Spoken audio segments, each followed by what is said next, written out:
Sebelum lanjut, jangan lupa subscribe dulu channelnya, dan nyalakan lonceng notifikasi, agar tidak ketinggalan update video islami terbaru, dari channel Termometer Islam.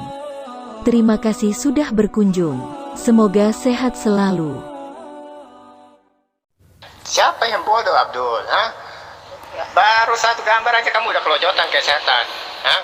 Lalu apa maksudnya Allah itu mewajibkan kamu memalingkan wajahmu menyembah Masjidil Haram?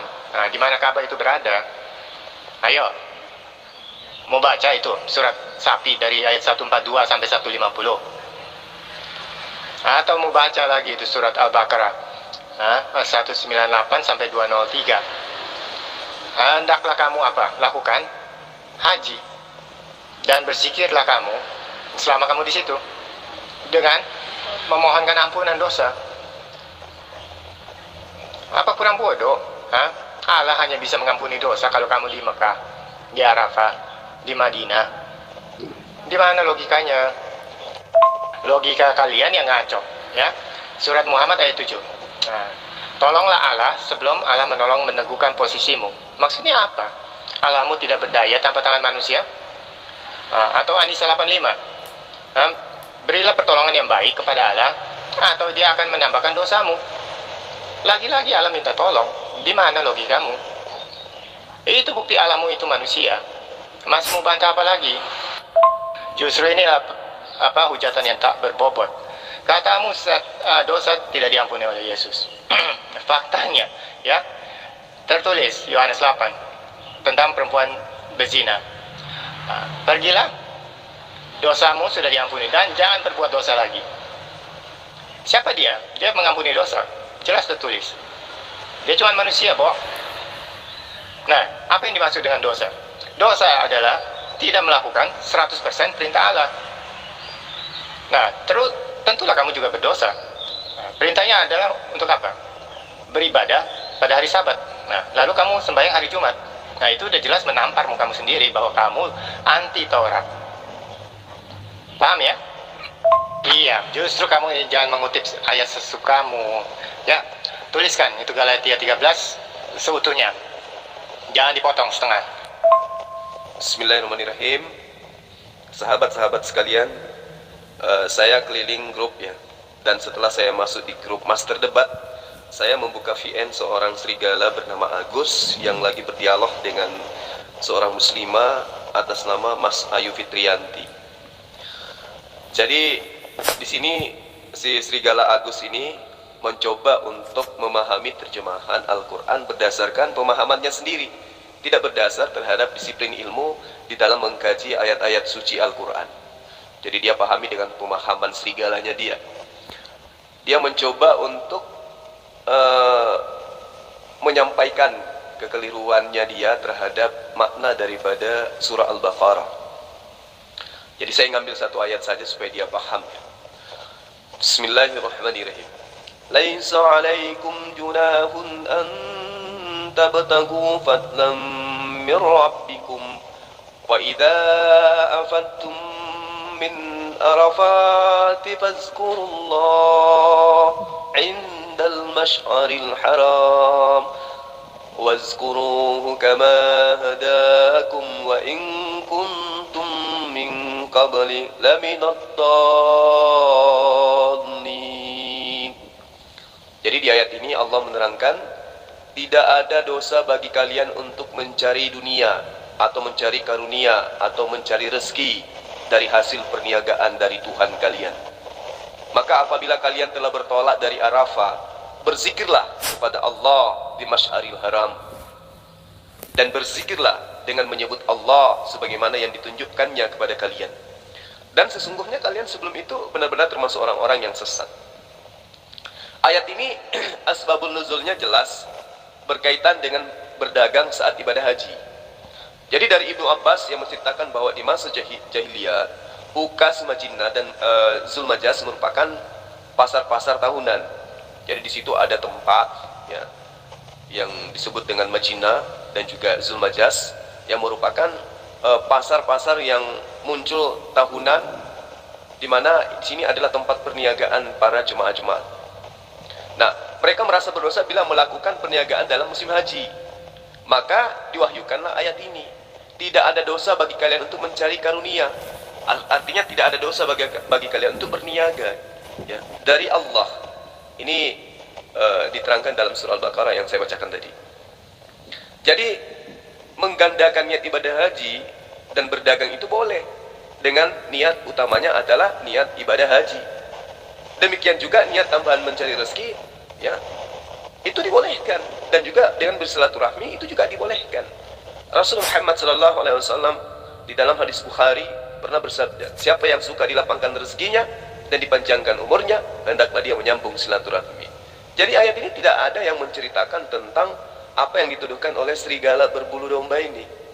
Ya, situ dikatakan apabila kalian bertolak dari Arafah, berzikirlah kepada Allah di Masy'aril Haram. Gak ada masalah. Jadi Arafah ini adalah merupakan tempat wukuf dalam ibadah haji dan sebagai tiang dari semua pekerjaan haji. Rasulullah Muhammad SAW haji itu hanyalah di Arafah sebanyak 3 kali. Barang siapa yang menjumpai hari Arafah sebelum fajar menyingsing, berarti dia telah menjumpai haji. Dan hari Mina itu adalah 3 hari. Karena barang siapa yang ingin cepat berangkat dari Mina sesudah 2 hari, maka tiada dosa baginya. Dan barang siapa yang ingin menangguhkan keberangkatannya dari 2 hari itu, maka tidak ada dosa baginya. Nah, ini tidak dipahami oleh serigala-serigala. Tidak paham mereka. Ya, termasuk Agus ini. Kaitannya dengan ibadah haji yang sudah dinubuatkan di dalam kitabnya Bani Israel, itu si serigala ini tidak ngerti gitu loh. Ya, tidak ngerti dia bahwa apa yang kemudian dilakukan oleh umat Islam itu tidak menyembah kepada Ka'bah. Apa yang dilakukan oleh umat Islam itu semata-mata menjalankan syariat. Ya. Tapi serigala ini tidak ngerti dia. Di dalam Ulangan 12 ayat 5, di situ dinubuatkan, tetapi tempat yang akan dipilih oleh Tuhan Allah dari segala suku sebagaimana wilayah itu atau tempat itu untuk menegakkan namanya di sana, tempat itulah harus kamu cari dan kesanalah harus kamu pergi.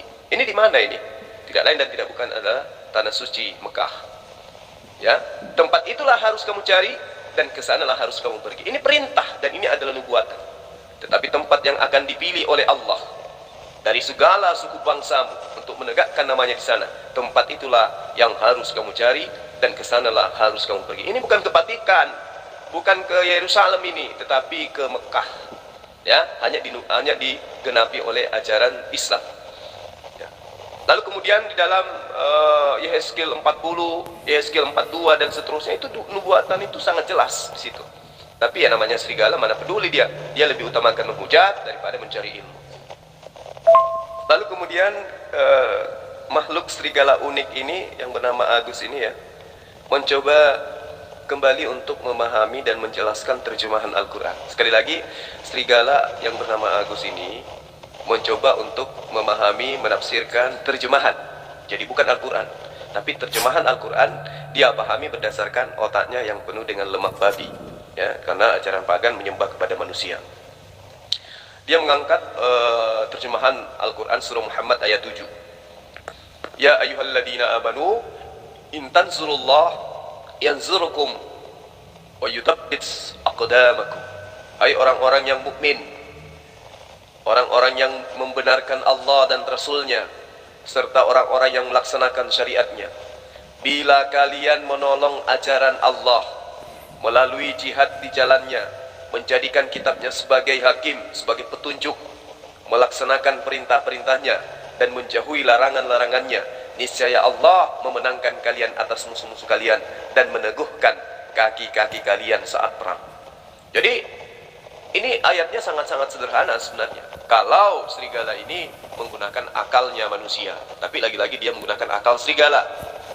Hai orang-orang yang mukmin, jika kamu menolong ajaran Allah atau agama Allah, bukan Allah yang ditolong, ya, tetapi ajarannya, sebagaimana ajarannya ketika datang kepada Abraham, itu ditinggal, dibatalkan oleh serigala-serigala. Bagaimana kemudian ketika Musa datang, itu ajarannya juga dibantah oleh serigala-serigala, diplesetkan oleh serigala-serigala. Begitu Yesus datang, juga mengajarkan ajaran Allah, lagi-lagi diplesetkan oleh serigala-serigala. Jadi itulah kemudian Allah menyeru, niscaya Allah akan menolong dan meneguhkan kedudukan orang-orang yang menjalankan syariatnya. Makanya Yesus mengatakan, jangan kamu kira aku datang untuk meniadakan hukum Taurat. Sesungguhnya aku datang untuk menggenapi. Barang siapa yang menghilangkan ya, setitik pun dan juga mengajarkan kepada orang lain, artinya dia tidak menolong agama Allah, maka dia akan menempati tempat terendah, yaitu neraka. Itu ajaran Yesus tuh. Jadi serigala bernama Agus ini nggak paham Al-Quran, tapi mencoba untuk memelintir terjemahan. Lalu tadi dia mengatakan surah An-Nisa ayat 85, may yasfa' syafa'atan hasanah yakullah nasibum minha wa may yasfa' syafa'atan sayyi'ah yakullahu kiflum minha wa kana Allah ala kulli syai'in mukhita. Barang siapa yang memberkati, memberikan syafaat, ya, memberikan manfaat, memberikan doa, memberikan bantuan, memberikan pertolongan yang baik, niscaya orang tersebut akan memperoleh kebahagiaan daripadanya. Dan barang siapa memberikan bantuan, ya, pertolongan yang buruk, niscaya ia akan memikul bagian daripada dosa daripadanya. Allah Maha Kuasa atas segala sesuatu. Jadi serigala ini mencoba untuk memelintir. Dia lupa bahwa di dalam kitab yang mereka rampok dari Bani Israel, bilangan 25, ayat 11, ayat 12, ayat 13, itu sangat jelas dikatakan gini, Finehas anak Elazar, anak Imam Harun, ya, telah menyurutkan murkaku daripada orang Israel, oleh karena ia begitu giat menolong, ya, kehormatanku sebagai Tuhan di tengah-tengah mereka. Menolong kehormatanku, berarti Tuhan butuh pertolongan mereka, sehingga tidak kuhabisi orang Israel dalam cemburuku. Sebab itu katakanlah, sesungguhnya aku berikan kepadanya perjanjian keselamatan daripadaku, untuk menjadi perjanjian mengenai keimanan selama-lamanya bagi dia dan bagi keturunannya. Karena dia begitu giat menolong Allahnya, karena dia begitu giat membantu Allahnya, karena dia begitu giat membela Allahnya, dan telah mengadakan perdamaian bagi orang Israel. Jadi dalam ayat ini dikatakan, aku tidak menghabiskan orang Israel karena Pies anak Elazar, anak Imam Harun telah membantuku, telah menolong kehormatanku. Nah, si serigala ini buta. Belum lagi kalau kita lihat di dalam Hakim-Hakim 5 ayat 23 kalau saya tidak salah ingat. Kutukilah kota Meros, firman malaikat Tuhan. Kutukilah habis-habisan penduduknya, karena mereka tidak datang menolong Tuhan, karena dia tidak datang membantu Tuhan, karena dia tidak datang membela Tuhan. Ya, dia tidak datang membantu Tuhan sebagai pahlawan. Lucu kan? Nah, jadi umat serigala ini mencoba untuk memelintir ayat terjemahan Al-Quran, tetapi dia lupa kitab yang mereka curi dari Bani Israel. Justru Tuhan murka karena orang-orang Meros itu tidak datang menolong Tuhan. Kan kasihan kalau sudah kayak gini. Oh, mulai provokasi ya Om ya. Apa masalahmu dengan kamu yang membahas Al-Quranmu sendiri tanpa comot-comot Alkitab? Jawab saya. Lalu kemudian serigala bernama Agus ini mencoba untuk menanggapi tulisan dari Ukhti Mas Ayu Fitrianti, ya, dari Malaysia. Ukhti ini menulis gini, Tuhanmu Yesus itu sangat lemah. Dia tidak mampu mengampuni dosa manusia, melainkan harus mengorbankan dirinya. Ya betul, itu betul. Yesus itu memang lemah karena dia bukan Tuhan, dia hanya manusia biasa. Lalu kemudian serigala ini mencoba untuk menanggapi bahwa Yesus itu maha pengampun dengan mengambil Yohanes 8. Ini lucu nih serigala satu ini, unik dia. Jadi dia mencoba untuk mengambil cerita ketika Yesus itu pergi ke Bukit Zaitun. Di sana Yesus pergi ke sana itu tujuannya untuk apa? Untuk berdoa. Lalu kemudian orang-orang Farisi dan ahli Taurat datang. Lalu kemudian membawa seorang perempuan yang kedapatan berbuat zina gitu loh. Mereka kemudian menempatkan perempuan itu di tengah-tengah mereka, lalu kemudian mereka memanggil Yesus itu sebagai rabi. Ya. Jadi kalau orang yang hidup sesama Yesus aja memanggil Yesus itu rabi, ahli Taurat loh, para ahli-ahli Taurat dan orang-orang Farisi membawa perempuan yang dituduh berzina ke hadapan Yesus, lalu mereka berkata, wahai rabi. Tidak ada yang memanggil dia itu seperti yang dilakukan oleh Kristen serigala-serigala ini, tidak ada. Orang yang sesama dengan Yesus justru memanggilnya rabi. Perempuan ini tertangkap basah ketika ia sedang berbuat zina. Lalu Musa dalam hukum Taurat memerintahkan kita untuk melempari perempuan yang berzina. Apakah pendapatmu tentang hal itu? Nah, jadi orang-orang ahli Taurat ini dan orang Farisi ini melapor ke seorang rabi, seorang guru, ya. Lalu sang guru ini, ketika orang-orang ini terus-menerus bertanya kepadanya, Yesus sang guru ini pun bangkit lalu berkata kepada mereka, barang siapa di antara kamu tidak berdosa, hendaklah yang pertama melemparkan batu kepada perempuan itu. Lalu sang guru Rabi ini ya, yang kemudian dilantik menjadi Tuhan oleh para serigala, membongkok pula dan menulis di tanah dia di dalil satu perikop dari Yohanes 8 ini. Lalu mendengarkan perkataan itu, setelah dia mengatakan, siapa di antara kalian yang tidak berdosa, maka hendaklah dia yang pertama melempari perempuan ini. Nah, orang-orang yang ada pada saat itu bepergian semua meninggalkan perempuan itu. Akhirnya tinggallah Yesus seorang diri dengan perempuan yang dituduh sebagai bezina. Lalu Yesus bangkit dan berdiri dan berkata, hai perempuan, di manakah mereka? Tidak adakah seorang yang menghukum engkau? Jawab perempuan itu, tidak ada, Rabi. Lalu Yesus mengatakan, aku pun tidak menghukum engkau. Pergilah dan jangan berbuat dosa lagi, mulai dari sekarang. Jadi tidak ada yang Yesus mengatakan, pergilah, dosamu sudah kuampuni. Tidak ada. Di ayat 11-nya, jawab perempuan itu, tidak ada, Rabi, tidak ada, Adon, tidak ada, Tuhan. Lalu Yesus menjawab, aku pun tidak menghukum engkau. Pergilah dan jangan berbuat dosa lagi, mulai dari sekarang. Sudah, perikopnya seperti itu. Nggak ada dosamu telah kuampuni. Kenapa orang-orang ahli Taurat ini dan orang Farisi ini tidak melempari batu? Karena sang guru mengatakan, jika kalian ada yang tidak pernah melakukan dosa, kalianlah yang pertama melemparinya. Lalu kenapa Yesus juga tidak melempari orang ini? Nah, ini harus dijawab. Kan Yesus mengatakan, barang siapa di antara kamu tidak berdosa, hendaklah ia yang pertama melempari batu. Kenapa Yesus tidak ikut melempari batu? Berarti Yesus itu juga punya dosa dong. Barang siapa di antara kamu tidak berdosa, hendaklah ia yang pertama melemparkan batu kepada perempuan ini. Nah, Yesus juga tidak melemparkan batu. Berarti Yesus juga ragu terhadap dirinya. Betulkah? Ya. Karena Yesus pernah mengambil gandumnya orang pada hari Sabat. Coba, tanpa minta. Karena Yesus pernah mengambil keledainya orang tanpa minta dan tidak dikembalikan sampai hari ini. Dan Yesus pernah mengatai ibunya sebagai perempuan, sebagai perampok, sebagai pencuri. Coba, semua manusia yang datang sebelum aku adalah pencuri dan perampok. Ibunya adalah manusia dan ibunya lebih dulu datang daripada dia. Berarti Yesus dengan terang-terangan menuduh ibunya sebagai perampok dan pencuri. Itu sangat jelas, ya. Dia katakan semua orang yang datang sebelum aku adalah pencuri dan perampok. Itu perkataan Yesus di dalam Yohanes 10 ayat 8. Ya, insyaallah ayat 8. Semua orang yang datang sebelum aku adalah pencuri dan perampok. Coba, berarti dia juga menuduh ibunya sebagai pencuri dan perampok.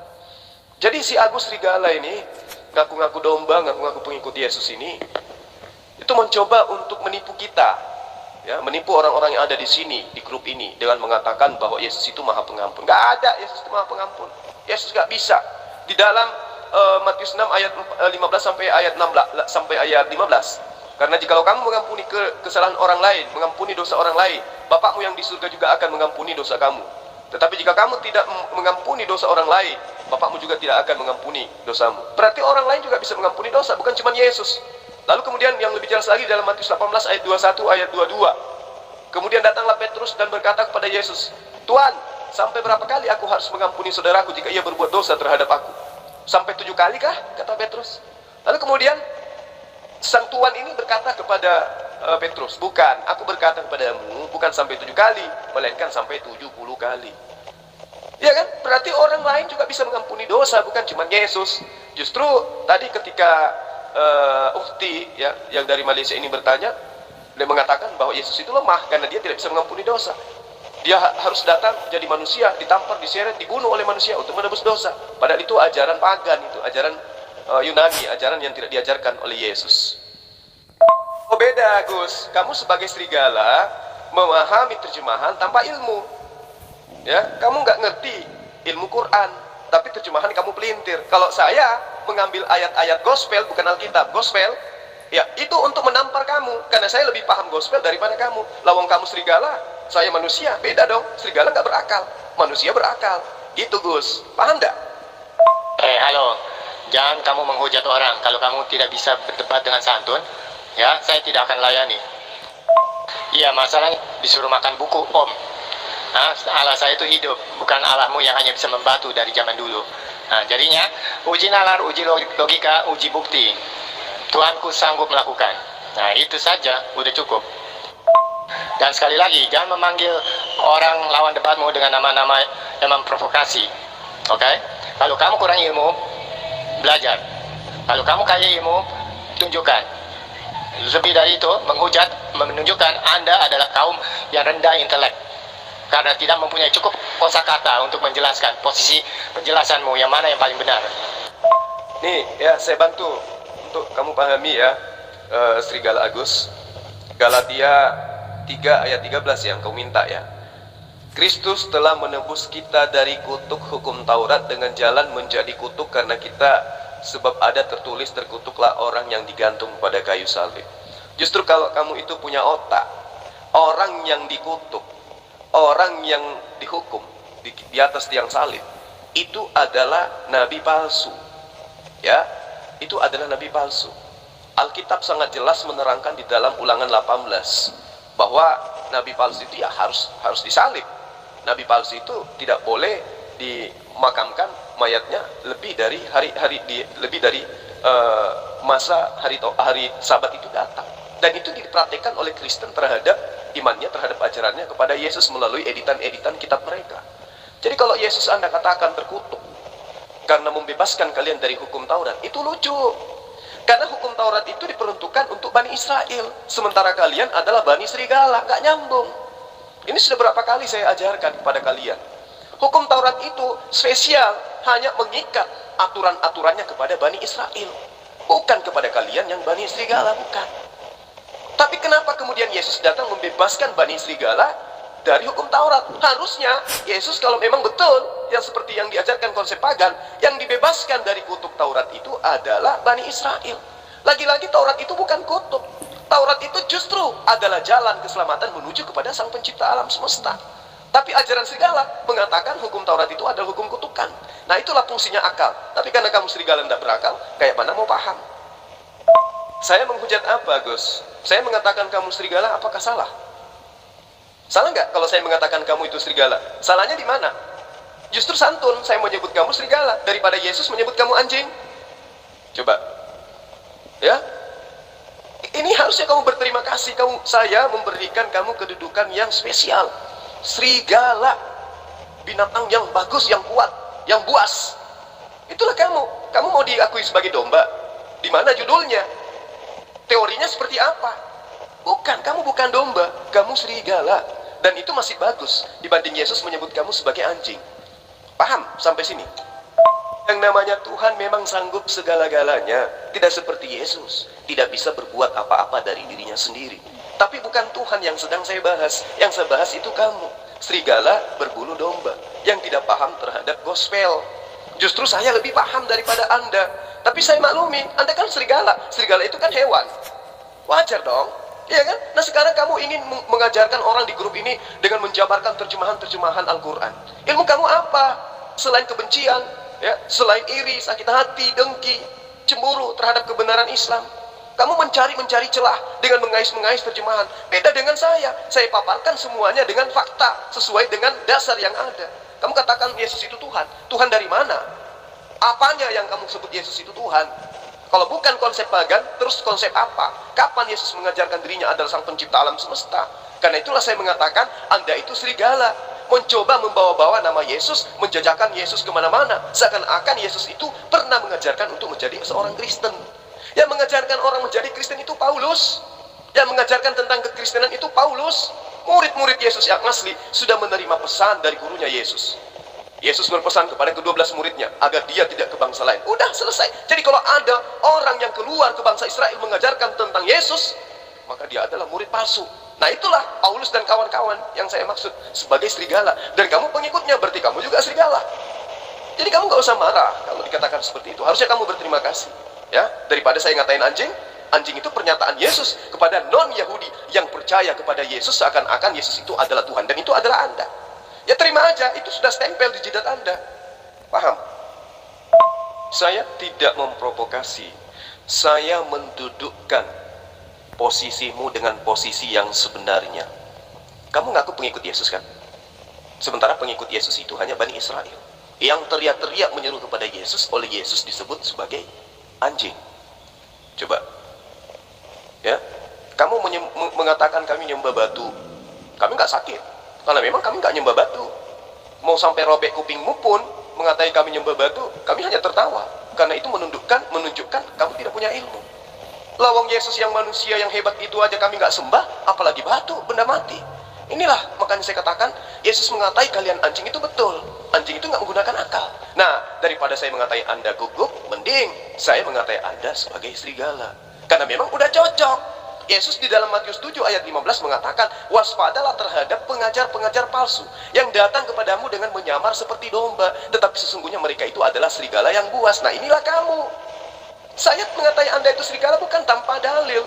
Dalilnya lagi-lagi dalam kitabmu. Berjaga-jagalah tentang pengajar palsu yang datang kepadamu dengan pakaian domba. Pakaian domba itu maksudnya apa? Ngaku sebagai pengikut Yesus. Siapa yang ngaku sebagai pengikut Yesus? Islam. Kristen yang mengaku sebagai pengikut Yesus. Tetapi kata Yesus, mereka itu bukan domba, melainkan serigala yang ganas. Ya. Namun waspadalah terhadap pengajar-pengajar palsu yang datang kepadamu dalam pakaian bulu domba, tetapi di dalamnya mereka adalah serigala yang buas. Siapa ini? Siapa yang dimaksud dengan domba? Bani Israel. Siapa yang menyamar-nyamar sebagai Bani Israel? Kristen. Coba. Siapa yang selama ini mengaku kitabnya Bani Israel perjanjian lama lalu kitabnya perjanjian baru? Siapa? Kristen. Siapa yang menyamar sebagai pengikut Yesus? Islam. Mana ada Islam menyamar sebagai pengikut Yesus? Tidak ada. Yang menyamar sebagai pengikut Yesus dengan menamai diri mereka dengan Kristen. Kristen itu apa artinya? Kepanjangannya apa? Artinya Kristen itu artinya apa? Ya, seluruh dunia mengartikan Kristen itu pengikut Yesus. Nah, benarkah mereka ini pengikut Yesus? Coba. Kemudian pertanyaan yang simpel yang harus kamu jawab dengan baik. Yang mana yang menyamar menjadi Yahudi? Orang Yahudi atau orang non-Yahudi? Otak pakai. Tentu yang menyamar sebagai orang Yahudi adalah non-Yahudi. Orang Yahudi tidak mungkin menyamar menjadi Yahudi karena memang dia sudah orang Yahudi. Tapi yang menyamar menjadi orang Yahudi adalah non-Yahudi. Nah, sekarang siapa yang menyamar sebagai Yahudi dengan mengatakan kami adalah Yahudi rohani? Siapa? Kristen kan? Nah, apa yang dikatakan oleh Yesus? Waspadalah kepada pengajar-pengajar palsu yang datang kepadamu menyamar seperti domba, menyamar seperti Yahudi, menyamar seperti Bani Israel, tetapi sesungguhnya mereka adalah non-Yahudi dan mereka adalah serigala yang buas. Kurang apa lagi? Kenapa saya? Mau cukur? Sedikit lagi ya. Nggak usah, nanti aja. Oke, saya lanjut sedikit. Ya. Di dalam Matius 15 ayat 28. Ini penerapannya ya, supaya Anda Agus Serigala ini paham bahwa apa yang saya katakan, saya juga sudah mengatakan teman-teman di tim saya, jangan pernah menyebut Kristen itu sebagai domba, karena itu adalah membuat kepala mereka semakin besar. Ya, semakin mereka dikatai domba itu semakin kita mengajak mereka bodoh, mengajak mereka itu menyembunyikan kebenaran. Tunjukkan bahwa mereka itu bukan domba, mereka itu adalah serigala. Udah selesai.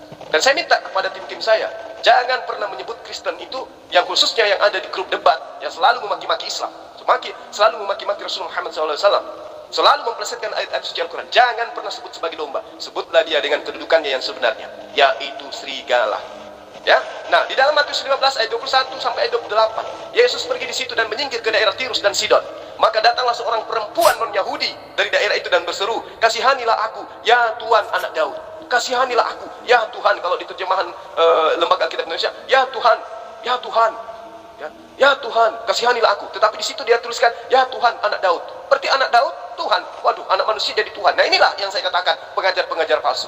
Karena anakku perempuan kerasukan setan dan sangat menderita. Tetapi apa respon Yesus? Yesus sama sekali tidak menjawabnya. Lalu murid-muridnya datang dan meminta kepada Yesus, suruhlah ia pergi, kata Yesus. Ketika muridnya datang, tolonglah dia Yesus. Yesus bilang apa? Suruhlah dia pergi. Dia mengikuti kita dengan teriak-teriak, Yesus Tuhan, tepuk tangan untuk Yesus. Itu. Kenanya kepada siapa? Kristen. Lalu jawab Yesus, aku diutus hanya kepada domba-domba yang hilang dari umat Israel. Apa jawaban non-Yahudi itu? Ya, mendekat kepada Yesus, menyembah, sujud, menghormat dia kepada Yesus sambil berkata, Tuhan, tolonglah aku. Ya, tetapi Yesus menjawab apa? Tidak patut mengambil roti yang disiapkan bagi anak-anak Israel, anak-anak Yakub, lalu kemudian dilemparkannya kepada guguk, kepada anjing. Perempuan itu kemudian membenarkan kalau dirinya itu anjing. Apa katanya? Benar Tuhan, namun kami non-Yahudi, Kristen, makan remah-remah yang jatuh dari meja tuannya. Maksudnya kami Kristen ini makan remah-remah, maksudnya kami ini menggunakan terjemahan-terjemahan dari kitab kalian. Kami ini menggunakan istilah-istilah yang dari kitab kalian, meskipun kami ini bukan Yahudi. Ya. Lalu apa kata Yesus?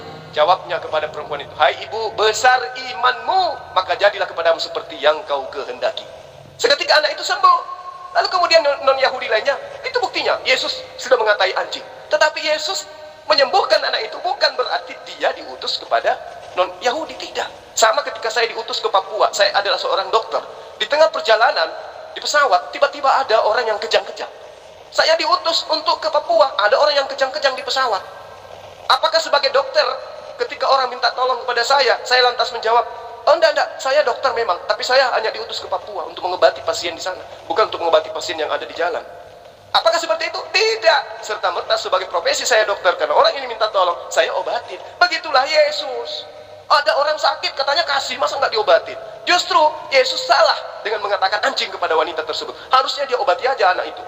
Tapi ya, namanya kitab terjemahan, entah ini benar, entah ini salah. Wallahu alam bisawab. Lalu kemudian di ayat 24-nya, lalu Yesus berangkat dari situ dan pergi ke daerah Tirus. Dan seterusnya, dan seterusnya. Jadi, apa yang dipraktekkan, yang dicontohkan, yang dituliskan oleh pengarang Matius yang dikira muridnya Yesus sang pemungut pajak ini, itu tidak salah ketika saya menyebut Anda sebagai serigala. Paham ya? Kembali Anda harus memahami dalam Matius 7 ayat 15. Waspadalah terhadap pengajar-pengajar palsu yang datang kepadamu dengan menyamar seperti Yahudi, seperti domba, tetapi sesungguhnya mereka adalah serigala buas. Dan itu adalah Anda, Agus.